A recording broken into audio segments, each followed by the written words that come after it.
And I still remember to this day, the very first time I ever went to church, right? As soon as that priest was finished, like, I pulled up my pants and I'm like, this is not for me.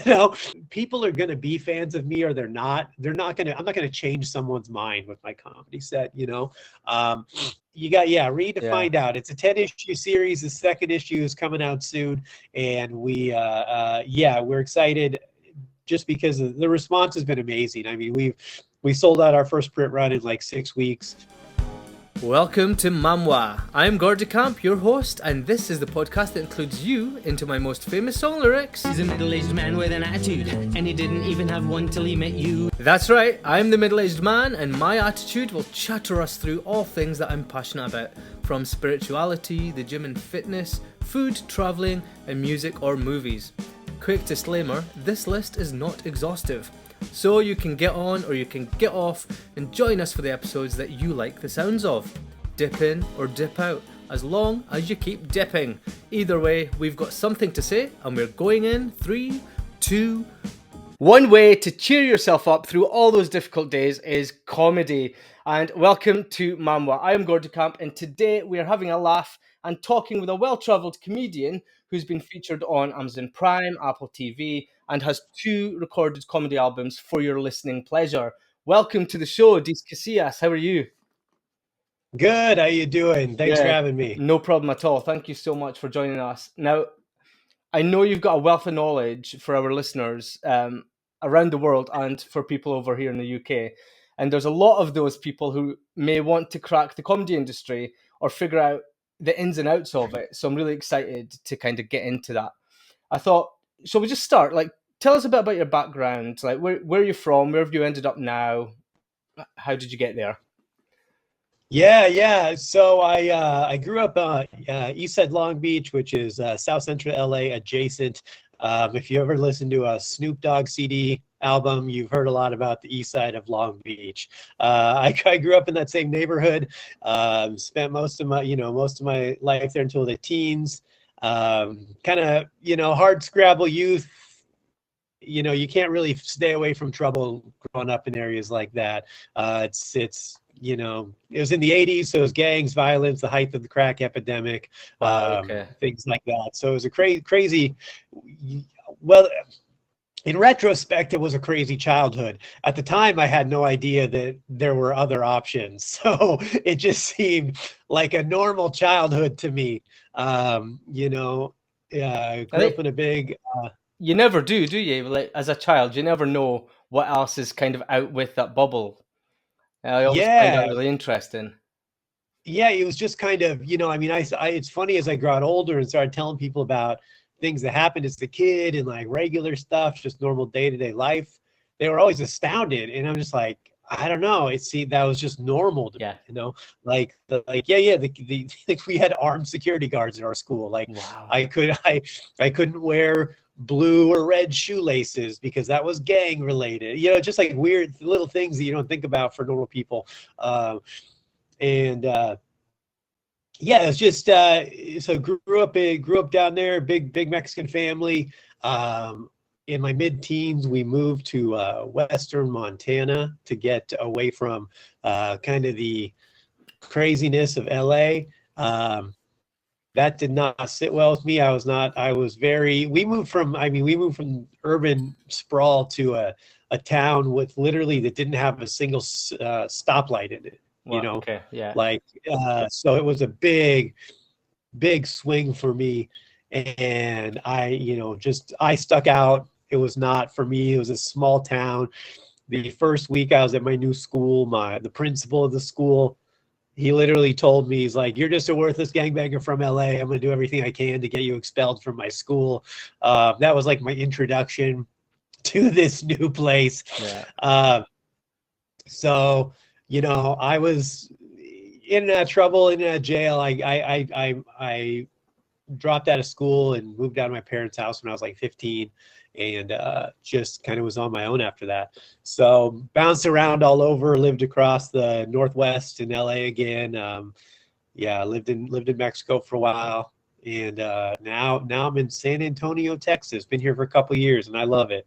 Amazing. So out of that kind of transition from one to the other, what were your key moments that kind of flipped you around into a different picture, if that makes sense?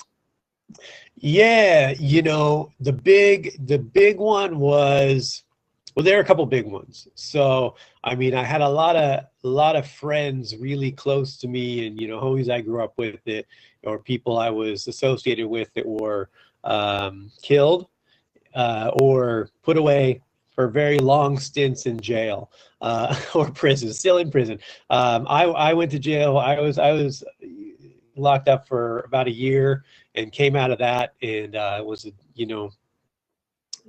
little bit of a that wasn't even the wake up call. Really, what it was is I moved back to Long Beach, and I was in my early 20s, and I was doing hip hop music, and we were doing shows, and you're in that industry, especially in LA, and it's gang related. It just is, that's just part of the culture down there. And so I grew up around that stuff, and one of our boys in our clique got killed at a party, got shot at a party, and I was just like, God damn, like I've been trying to get away from this for 10 plus years, and I'm like, I'm not even that cognizantly, more than that if you count my my being a kid. And I'm like, I got to get away from these people. I got to get away from this place. If I want to do different, if I want my life to be different, I got to do different. So I moved down to Long Beach, stopped doing music, gave up music completely, and it was around the time I'd started doing comedy, so it was a kind of a good transition that kept me busy. And really, I changed everything in my life. You talk about spirituality and stuff like that. You mentioned it with your show. I mean, I started reading books I'd never read. I was reading books on Taoism, especially, and Buddhism, things like Bushido, which is this very simple code of ethics that the samurai used. I was listening to different music. I was meditating, doing yoga. I mean, anything I could do that was opposite of what I was doing to try to alter my general state of mind in usual kind of programming. Yeah, that's interesting. So what led you to those types of books, like having not known anything about how to turn around or take a different focus? How did you know what to look for? Well, I didn't really know what to look for. I just kind of followed my divining rod. I mean, grew up in a Catholic household, very, very religious. So I was very aware of kind of the Abrahamic religions, as you'd say, and what that brought. And I was always curious about other stuff. And I don't know how I found this book, but it's called, I think it's called One Flash of Lightning. And I think I was just at a bookstore, and I'm just looking for stuff to read, like anything to consume different. And it was this small book, and it was just about these like 9 basic tenets that the Bushido, the samurai used to live their lives by. And it was very simple, and it really stuck with me. It was like, live every moment as if it's your last. Just kind of be true, be pure, be willing to sacrifice, be willing to give up, just very simple, like give up what you love for the greater good. And just like all these very simple things, and it really stuck with me. And it was it was something that was impactful. And that kind of led me towards some Taoism and some Buddhism, because those type of things are mixed into that mantra. I think Taoism attracted me because Taoism is very internalization. I feel like a lot of religions are about externalization, and Taoism is very much internalization and about you, and that you are in control of what you do. You control yourself. And it's not about trying to control the things or change the things around you. It's just being in control of your own self. And that was what I think was most important. And I found people were lacking, and myself was lacking. Yeah, that's good. So, I mean, when I first started, because my life's completely different than it was 20 years ago, and I love being able to say that. But when I first started, like you say, like all I needed or what I wanted was just a couple of simple rules that I could live by that would gradually compound into a different result than I was already getting. Yeah. And as long as they were simple and easy to live by, I knew that my end result would start changing. So I love that. But I'm also a Bodhisattva. So again, I became very aware that it's impossible to control what other people do, what else is going on in the world. But what we can control, like you say, is what we do, what we believe, and how we live day to day. Right. And Yeah. that's what makes the difference in our bubble, so per se, so to speak. But you mentioned like you were already doing comedy when you started doing that. So when did comedy start for you then? Around 2007, I think 2006, 2007, probably. I did my first open mic and started doing comedy. And then, I did some stand up for a while, but I've always wanted to be a writer. That's what I always loved. And I mean, ever since I could put pen to paper. So I was trying to pursue, I was writing this book at the time, and I was trying to find writing gigs. So as stand-up comedy was going, I started finding paid gigs for comedy writing.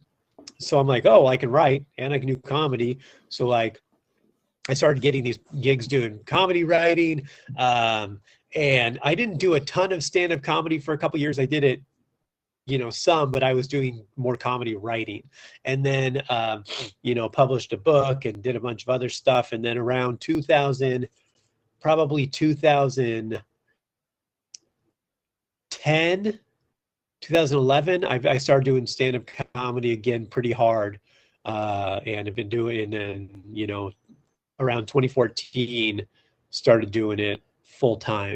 2015, started doing it full time. So do you think it was a natural transition because you were writing anyway? Or did you have to learn how to be funny? No, I was always funny, and Okay. I always loved comedy. I mean, that was one of my benefits when I started doing stand-up comedy. Is I was a writer, am a writer at heart, and I would always write funny stuff down, what I thought was funny dialogue or funny lines, and funny like observations. And I didn't really think I was writing down like stand-up comedy. I just looked at it like, these are things I can use in writing somewhere. I don't know where, but like, these are things that I need to document, and I can use as like dialogue in a book or a short story, or it'll fit good with some character that's created at some point, just down the road, who knows. And then when I started doing comedy, I looked at this stuff and I'm like, oh, I've been writing jokes. Like, these are jokes. This is a joke book I have. Like, I can go take this to stage. And a lot of that very easily transitioned into just stand-up comedy jokes. So, yeah, I mean, I had that kind of arsenal already, where most people get up and they're like, barely have a minute or two. I was already like, oh, I've been writing comedy for, 10 years. And did you just take it straight to the stage, or did you do any workshops or anything first? Well, so I mean, I don't know how the stand-up comedy is in the UK, but like in America, really the best, you just start doing open mics. Okay. And that's your workshop. Is you are, I mean, I did like a little bit of manipulation of the lines to make them a little tighter, and like, but you learn that doing open mics and doing stage time and realizing like, oh, there's way too much setup here. That's bloated. I don't need to have that part. Like, I got to get to this part, or, you embellish here to make it a little funnier, fib until it's funny is a saying in comedy, so you can make it, just push it up a little, change the scenario, change the animal in the story, or change who you're with to make it a little, just to manipulate it, to make it a little funnier, Yeah. So I learned those things as you do comedy, and get stage time, and that's your open mics is practice. That's where you get your reps and start to feel what works and what doesn't, you know. Yeah. So I don't know how, I mean, unless you naturally fall into it, or you naturally are funny throughout high school or whatever else, and you just kind of have that kind of comedy aspect to your personality. I know that over here we've got a lot of workshopping, and people learn how to write jokes, people learn what jokes to tell, what type of comedy to do stand up for, and then they start open mics. And a Yeah. couple of people I know went through that process. That's why I was quite interested how it worked for you. Yeah, it's sorry. That's a weird thing to me, because like I don't like, you can't teach someone how to be funny, right? Like you can. I think that's impossible. You're either funny or you're not. You can teach someone the structure of a joke. Yeah. And also, you know, I mean, maybe it's different because I know in England they've got some crazy censorship laws. Go to jail for the wrong tweet. But like, you know, having someone tell you what to write about is crazy to me as a comedian. You know, like that's the opposite of comedy. I think you just have to go out there with your ideas and figure it out. Like there's structure to a joke, there's mechanics, which you can let people know about. Like, this is how you set up a premise concisely, and make sure you have the premise, and then this is the punchline, and then these are what we call tags and things like that. But like, I used to run a comedy and improv class, and I would tell everyone who wanted to sign up, I'd be like, I want you to know, I cannot make you funny. I can tell you how to write it to the structure of a joke. I can give you prompts to help you think of ideas, but like, they're your ideas. Everyone should have different, like, you know, think about your youth. Yeah. Think about your favorite dog. Think about, you know, like just things that you can draw in, you know, or like I would just give them a topic and be like, write 10 things you think that are funny or weird about this. And like, everyone comes back with different stuff, you know, because you've got to use your own, your own mind, you know. Yeah. That's why I say, you can't make people funny, but you can teach them how to land a joke. stuff. Yeah. So I think over here as well, we've got quite I'm going to say weird, and I'm sorry if I offend any British people here, but like, we've got such a strange sense of humor in comparison to other parts of the world. Because sure, yeah. Sometimes our comedy just makes people go, "What did you just say?" Like, they get so taken aback by it, or they just don't get it, or they get confused instead of finding it funny. And I've seen that quite a few times as well. Sure. So yeah, I find that quite strange. So let's get into then, when it comes to the type of comedy, how did you? Well, I think you've already answered this with your writing, but like, what type of stand-up comedy do you focus on when you're doing your gigs? That's such a you know, take this in the spirit it's intended. I always think that's like a really funny question, and you're not the only. I get that question a lot. Okay. And it's because my response is always, it's usually like, well, what are the options? You know, like, I don't know what the columns of comedy are. Like, I don't do ventriloquism, if that's what, like, I don't know, like, I don't, beyond that, I don't know what the columns of comedy are, like, that you would check off a box, right? Like, I guess you could say clean comedy is a form of comedy. Well, I guess a follow-up question to that then is, would you take observational comedy as most comedy is observational because it refers to something that we all know about?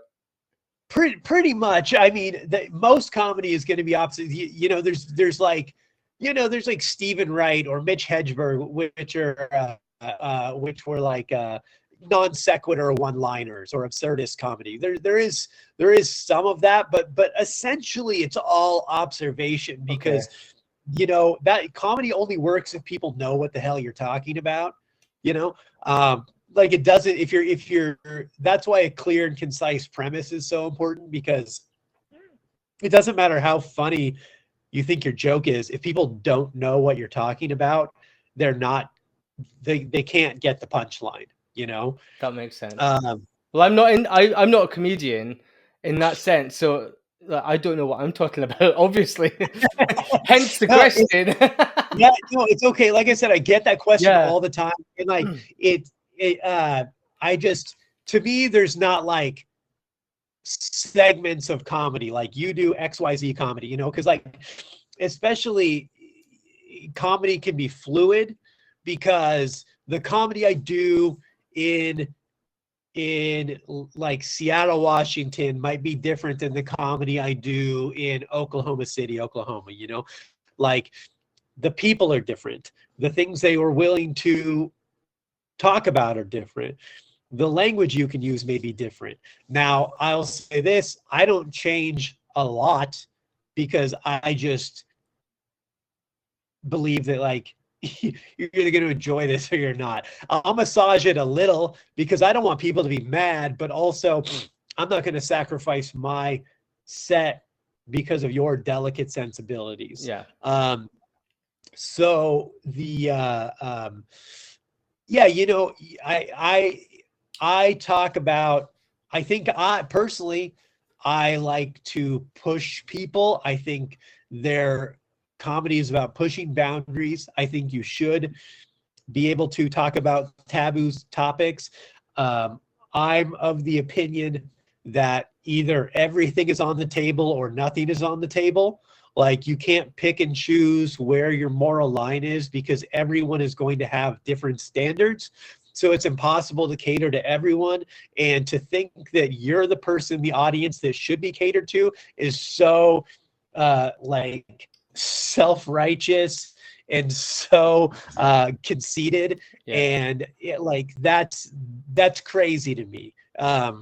So I think you should push, and I push. I'm like, I'm very libertarian. So you know, I hate both sides of our political aisle in America. I think they're all criminals and should go to prison. You know, when, you know, because like, you know, it's always convenient when people are like, no matter what they feel, if they're conservative or liberal, they're always like, all the meat, like all the big media news companies lie. They're all liars. And they're like, oh, except for the one that I listen to that makes me feel good about my stupid fucking opinion. They're like, oh, convenient that the one that reaffirms your shitty ideas, of course, is the one that doesn't lie. Convenient that way, you know? It's like, of course. So you can't have it that way. You have to be neutral. You have to be like a center fielder in baseball, you know? Like a center fielder could have to go left, could have to go right. It depends on what hit is coming his way, you know? Like I live my life that way. I'm poised to go either way depending on what comes flying at me, you know? And I'm willing to do that by what makes sense, you know? If the ball is listing a little left, I got to go a little left, you know? But like, I'm not, if the ball's going right and I still go left, well, then it turns out I'm just a fucking idiot.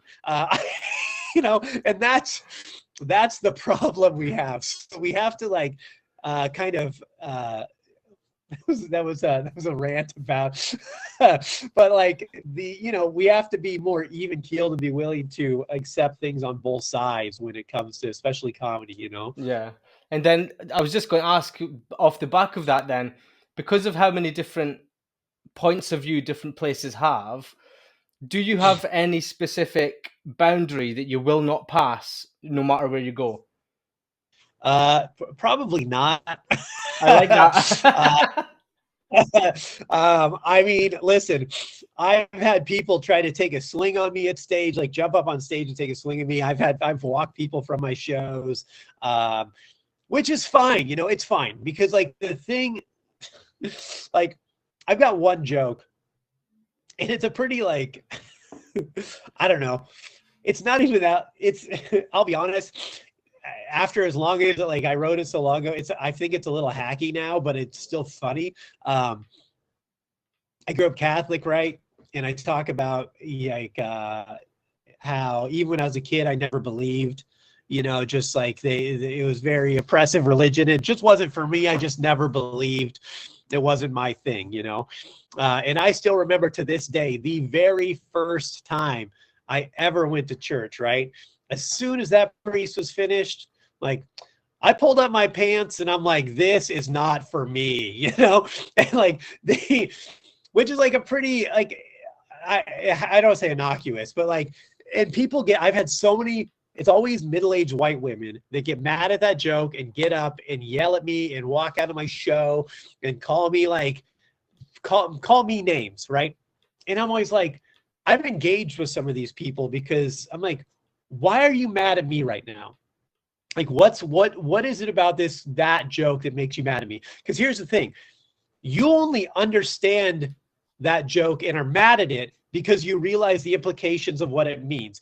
It's a stereotype that exists and is real. Priests molested young boys at an exorbitant rate for hundreds of years. And we're all aware of it. That's why you're mad at that joke, because it makes sense. Because if you'd never heard about a priest molesting boys, I would say that joke and you would just be confused. You wouldn't be mad. Yeah. You'd be confused, right? So it's like, don't be mad at me, be mad at them. You know, I'm just saying an ugly thing that is real, and I'm making you have to look at your stupid faith and understand like, oh, I'm a hypocrite. You're mad at you. You're not mad at me. You're mad at you for doing nothing about this and being complicit in it. Yeah. And when it comes to shit like that, I'm like, I don't feel bad about that. You should feel bad about that. Like, not you specifically, but them. I don't. I'm fine. Yeah, you're good. I'm not saying, you know, but you know, the people who get mad about that should look internally. Yeah. You know, it's all subjective, isn't it? And people take things based on their own perception, and it's things like that. Really, when you put it like that, it makes us question like, what is going on with your life for you to take things like that non-observationally and be offended. Like, what do you know that nobody else in that auditorium knows? Right. Yeah. Well, it makes them have to face the fact that they're a hypocrite, because they're like, it's always middle-aged women who are probably Catholic, and they're like, they're mad at me because I'm pointing out something about their religion that's true that they don't like to look at. They can put on blinders and go to church every Sunday and put money in the you know, in the little hat they pass around, and they feel better about themselves. But God forbid you tell me the bad things that are happening, then I'm going to have to take these blinders off and realize, oh my God, so much of this is a sham. And here's the thing. It also is the fact that, like, I'm not even telling you to not believe in God. I'm not telling you to not be Catholic. I'm just telling you to face the things that are real. Yeah. You know, putting the blinders on doesn't help it, right? You know, you can still be Catholic and be like, I don't agree with that. I understand. It is real, though. It's a very real thing. And it's also like, going back to what we said about things that they don't have control over. Like, you can't change history. You can't change the past. So why let it affect you that way? Right. Yeah. 100%. Why ruin your night at a comedy show? Like, it doesn't make sense to me. And again, it's them feeling like they're forced to face their lies, and that's hard for people to face their own lies. Where they should be like, oh, like, that is true, and that is, you know, funny. It's not funny it's happening, but it's funny because you know, the juxtaposition of this joke. So but yeah, I mean, back to the initial question, I don't change a lot. I'm going to push people, and, you know, I've always said, like, people are going to be fans of me or they're not. I'm not going to change someone's mind with my comedy set, you know. I just think you should be open to everything, and I don't have sacred cows at all. But why? Nothing is. I don't think there's anything that should be off limits and so sacred that you can't criticize it. You know what I'm saying? I mean, that's part of the problem. Part of the reason we're in this political issue problem in America today, because the two sides can't criticize their own leaders.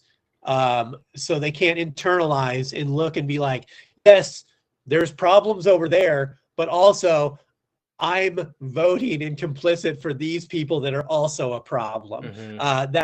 So that's the thing. People struggle with looking inward and again, facing their own lies. Yeah, so true. And then talking about reactions, then tell me about your Apple TV and Prime. What was it? You had a feature on Amazon Prime and Apple TV. Yeah, actually, well, my comedy special, Not Your Cup of Tea, is available. Yeah, I filmed and recorded a special, I guess, year and a half ago, something like that. Excellent. And, called Not Your Cup of Tea. It's available on Amazon Prime, Tubi. I guess Apple TV was a different. I did a feature. There was a show called LMAO TV. I did a feature set at a comedy club that was put on Apple and Roku. Okay. And I guess my special's on Tubi and Amazon Prime. So, yeah, that's it's hard to keep track. But yeah. And feedback from like national television. Then how was that, rather than one location? Yeah. I mean, I don't think I've had like a well here. Part of it is like I've also been doing a weekly podcast for 10 years. Called The Social Hour. So people who know me and listen to me know I'm outspoken and probably willing to say anything, and also willing to say things that are sensational and I don't believe at all. You're crazy just for the sake of a laugh. So, you know, the feedback overall from the special was good. I don't think I got any negative feedback, although also I don't know how many people I don't know numbers on how many people watched it. Right. I mean, I've sold the special a bunch of times, downloads of it. Like I sell download cards, and you can buy it through my website. And I've sold a bunch of them. You know, hundreds and thousands of people have bought it, and it's no negative feedback that I know of. But again, I've done plenty of shows where people have been mad at me. So in real life, I've had negative feedback. But it's one of those things too, where like when you do it long enough, like on a long enough timeline, like I have, you kind of have to like look at the aggregate, right? When I'm doing 150 or more shows a year, you're bound to have like a bad show or a mediocre show. It's going to happen. Yeah, it's going to happen. Like even the biggest comedians, will tell you, they're like, oh yeah, I bombed that night, bad night, or crowd wasn't on my side, or whatever. It happens. So, it just, but every time it happens, I'm like, listen, last night everyone loved it. I'm going to do it again tomorrow night, and everyone's going to love it. Tonight, it wasn't a 10. Yeah. That's okay. Like, it doesn't shake me at this point. No. Excellent. So, then you've recorded 2 comedy albums as well. Yep. When were they released? How did that come about? Those would have been back in like 2014, 2015, 2016, something like that.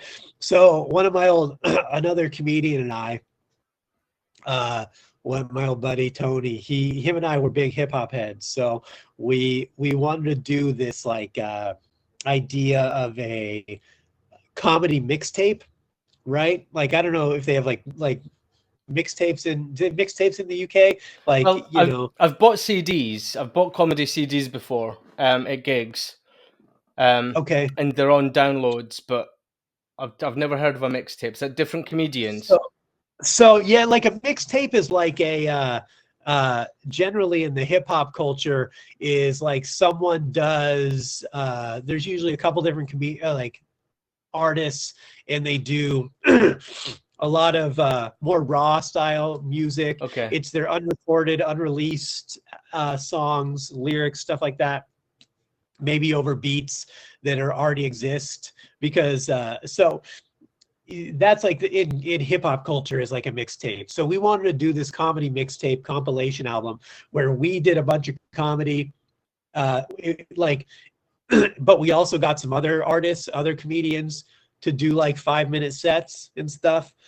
So it was us and then a couple other comedians mixed in on some of the, so you know, each track was like a different comedian or someone else. You know, we were both him and I were heavily featured on both, and then we had a couple other comedians on each also to showcase some other people that we traveled with or that we liked a lot.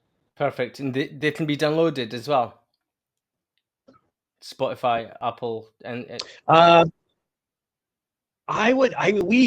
that's a good question. I wonder where you could find those now. We put them on Apple, and then we had download cards and CDs we were selling. We were actually selling like physical CDs. We wanted to go like old school, like slanging CDs out of car trunks and stuff. It was kind of a fun little thing. And then I mean, I still have some copies of it. Honestly, like my boy Tony was the one who was really spearheaded a lot of that, and unfortunately we lost him in 2020. So you know, to be honest with you, to say that you could still get them on Apple, they were up there. I haven't looked from in years. So, okay. But Northwest Comedy Mixtape Volume 1 and Volume 2 is what they were. So they're around somewhere. We can have a search. Okay, so that then brings me to your comic book series. You're working on your second one at the moment. So tell me, what's that about?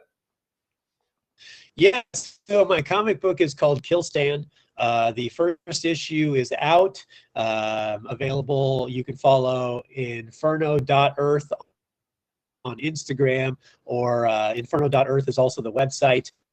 The first book is available. The second book will be available probably late February, probably early March, actually. We're starting our Kickstarter for number 2. Launch is February 1st. So if you follow us on inferno.earth, the link in bio has the link tree, which will get you to the Kickstarter and all our other stuff. But yeah, it's a 10-issue series. I wrote and created it. Art by Felipe Sobreira. He's a fantastic artist out of Brazil. It's a really, I mean, the story means a lot to me. It was something that I had started writing a couple years ago and then finally decided to I needed it to get out there. I'm a big comic book nerd anyway. I've always wanted to write a comic book, but this story was the one that finally came to fruition. It's basically suicide by vigilantism. It's a guy who wants to end his own life, so he decides to do it through vigilantism. On its surface, it's kind of a neo-noir crime thriller, but really it's a character piece about loss and trauma and the crazy things we do when we feel like we have nothing left to live for. That's really interesting. So did that come about because of, like you mentioned earlier, that you just write stuff down and see where it can be or where it might fit? Was it something you already had in your mind, or was it something that just came about from something previous? So I always wanted to write comic books. Okay. I always loved comic books. I'd written had a million ideas. I mean, I've written, when I say hundreds, if not in the thousands of comic book scripts in my life, that's not hyperbole. But in early it was right when COVID started. So my early 2020, my aforementioned homeboy Tony had just taken his own life. So, you know, he was my best friend and a comedian I traveled with forever. So, you know, that kind of the idea of suicide was on my mind, not personally taking my own life, but that effect on someone in their life, that someone would do that. And then COVID happened, and I watched it really destroy a lot of people. Whether, you know, again, I don't care how you feel about it, what you think the reality is behind it, what you think politically, et cetera, et cetera, et cetera. I think we can all agree it greatly impacted a huge number of people, right? Like whether mentally, physically, financially, spiritually. I mean, people it ruined people, at least here in America, you know. So and a lot of people really never bounced back from that, never realized that they, you know, because it went on so long that it just became normal and they became numb to this thing. And now it just is, right? It's like this weird Stockholm syndrome of depression or like, of trauma, you know. And I saw that early on, and it just made me think of the, you know, how desperate in the dire straits people were in. And it kind of made me think of this story, the idea of and also there are a lot of interactions between police and people in America. And I kept hearing the phrase suicide by cop, right? And if for those of you who are not familiar with that, it's where someone wants to die, so they engage in an interaction with a police officer with the intent for the police officer to kill them, right? Okay. So, which was a thing that was kind of happening in America. People that, you know, couldn't do it themselves, so they're like, you know, I'll have a violent encounter with a police officer and they will kill me. So that phrase made me think of the phrase suicide by vigilantism. Like, imagine you want to kill yourself, you can't really bring yourself to do it, so you say, I'll go out on the street, be some shitty Batman, and like with no training, and I'll obviously get killed the first night, right? You know, so that's where the idea came from, and really it kind of blew open from there, and it poured out of me, and it really is not to sound too full of myself or anything, but it is an important story to me, at least, and to the people who've read number one, they absolutely love it. They can't wait for number two. They've said how much it means to them. It's how much they were able to empathize and get in the head of the main character Stan, and just people who've never even read comic books before reading it and just loving it. So it's amazing. So I'm assuming Stan is still alive for the second series, and it didn't just happen on the first night then. Well, you got to read to find out. I know. It's, you know, it is it's a tale of many wonders that's not always told in order. Yeah. So it's not linear the whole time, but read to find out. It's a 10-issue series. The second issue is coming out soon, and we're excited just because the response has been amazing. I mean, we sold out our first print run in like 6 weeks. Stores who are carrying it are selling out. We can't get number two out fast enough, and the overwhelming reaction and response from people that are reaching out has just been really, really great. I'm glad it's touching people and people are connecting with it. Yeah, that's perfect. Amazing. So did you have much trouble with that job with the writing as well? Like, as you were writing it, like, how long did it take? You mentioned it was during COVID, so yeah. No, it poured out of me. Like I said, it really did. And again, I mean, I'm a writer at heart. So if I start writing something and into a project, I can usually get it out. It's usually not a problem. I mean, sometimes you got to take a break and step away, then revisit. But for the most part, it just came to me. And then, you know, we're as I go back, you know, as I look at each next coming issue, there's still some revisions happening, you know, some editing, some things I want to add, but it's I mean, it was written pretty quickly. The story I wanted to tell, and the ending, how I knew it was going to end, and what the story, the message that I wanted to get across in this. Because, you know, the thing about comic books is everyone looks at it as superheroes, and, you know, they think Marvel and Batman and, you know, things like that, which is part of comic books, but that, you know, superheroes is a genre inside a medium. The medium of comic books is really so amazing because you can do anything. You can tell any story, right? And you can almost have unlimited budget because you don't need special effects. You just need an artist who's willing to draw your crazy ideas. So yeah, it's really great to open people up to that. I get a lot of people who've never read comic books picking this up and seeing that you could really tell some introspective and thoughtful stories in such a unique medium. And it sounds really meaningful as well because of the subject matter, which I guess brings me to my next question, having asked about travel with your comedy. So when you're on the road with the comedy, how do you keep yourself mentally sane when you're constantly traveling and you have to look after your own well-being as well? Yeah, it can be challenging. It can be very challenging because I'm usually, 99% of the time I'm traveling alone. So you're going to new places where you probably don't know anyone. You spend a lot of time alone during the day. It's a weird juxtaposition because you'll go do your show and,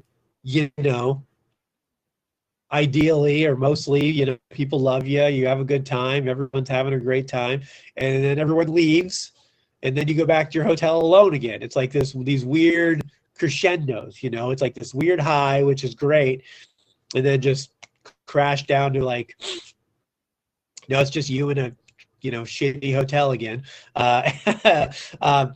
which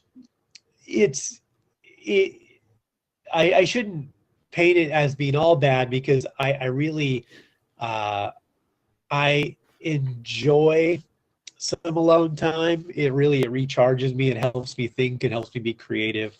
I'm not afraid of being alone, but it can be challenging. Sometimes it'll be like, oh man, besides being on stage, I haven't talked to a person in 3 days. Yeah.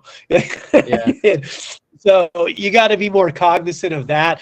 I try to be better about engaging people during the day when I go to places and be less closed off to small talk or limited interactions. But I try to read a lot, make sure I work out every day, do my yoga every day to center myself. So there's things like that. I also am better at, but it's by design, but also by nature of just being able, where I am in my career, where I can choose when and how I go places, I can be more discerning, is I try not to be gone for as long as I used to at once. Yeah. I used to be weeks on the road. Now I'm like 10 days is kind of my max. And even then that's longer than I'd like to be at once before I get home and get to be home with, my girlfriend and our dogs and our house and my friends here in Texas and stuff like that. Yeah. And it does take its toll traveling. I traveled for quite a few years with my work.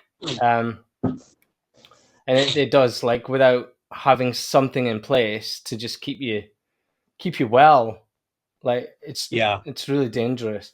But then I was going to just say, you said that you take a month out every year to just disappear and and recharge. Yeah. And I did a 2-week tour of Europe. I say tour, it was just me getting away from everything in the world. I never spoke to one person for 2 weeks unless I was checking in or checking out. Or ordering or food buying something. Yeah. And it was so, for me, it was invigorating to just leave the world behind. So what's it like for you when you take a whole month? Where do you go? How do you choose where you go? How do you plan for that? Usually it's pretty much always somewhere in Central America. So Costa Rica, Belize, Panama, places like that are very, been to Costa Rica a few times, Panama a couple times, Belize, Nicaragua, Honduras, or Mexico, even a place in Mexico. Generally a Latin American country though. This year planning for Peru, so it's hitting South America, but yeah, generally a Latin American country. Although coming up in the next couple of years, Europe's on my list. So I want to somewhere in Spain probably, and maybe my girlfriend's family, kind of family, extended family, still owns some property in like this kind of remote place of Italy. So we've talked about going there for a while. But yeah, I mean, being Mexican, I like Latino culture. I just feel more at home there. Even though, Belize or Costa Rica is very different than Mexico. There's still some crossover culturally, and I can just find beautiful beaches, some jungle, and I know some nice little towns down there. I can just kind of go unwind for a while. That's amazing. And I did a trip once, just again alone, and I didn't turn my phone on for 2 weeks. I had no contact with anyone. Do you ever do that whilst you're taking yourself off to unwind? Do you just disconnect? Oh yeah. Like I pretty much disconnect completely.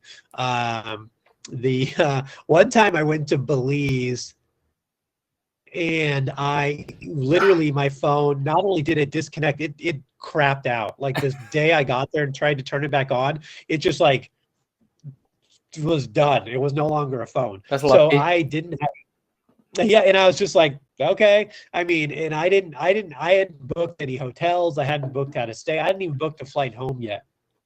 So all I did was go there, and I just kind of figured it out, and it worked out. I had a great time. Made it home eventually.